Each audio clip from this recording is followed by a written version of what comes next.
Corona cases بڑھنے پر بعض شہروں میں لاک ڈاؤن لگایا جا سکتا ہے۔ ویڈیو کی تفصیل میں آگے بڑھنے سے پہلے چینل کو سبسکرائب کر کے بیل آئیکن کو پریس کر دیں۔ سعودی وزارت داخلہ کے ترجمان طلال الشلوب نے خبردار کیا ہے کہ کرونا وبا کے کیسز بڑھنے پر بعض شہروں اور علاقوں میں لاک ڈاؤن لگایا جا سکتا ہے اور کئی سرگرمیوں پر پابندی عائد ہو سکتی ہے۔ وائرس کو روکنے کے لیے احتیاطی تدابیر کے طور پر اقدامات کیے جائیں گے۔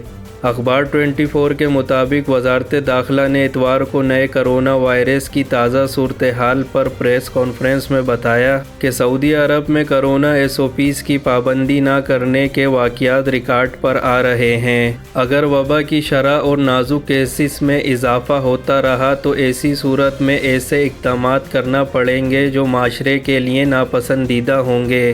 انہوں نے کہا کہ کیسز میں اضافے پر متعلقہ شہروں اور علاقوں میں لاک ڈاؤن لگایا جا سکتا ہے، ٹرانسپورٹ وسائل معطل کیے جا سکتے ہیں۔ وزارت داخلہ کے ترجمان کا کہنا تھا کہ بعض مشہور شخصیات کرونا SOPs کی پابندی نہیں کر رہی ہے۔ یہ بات ریکارڈ پر آ چکی ہے۔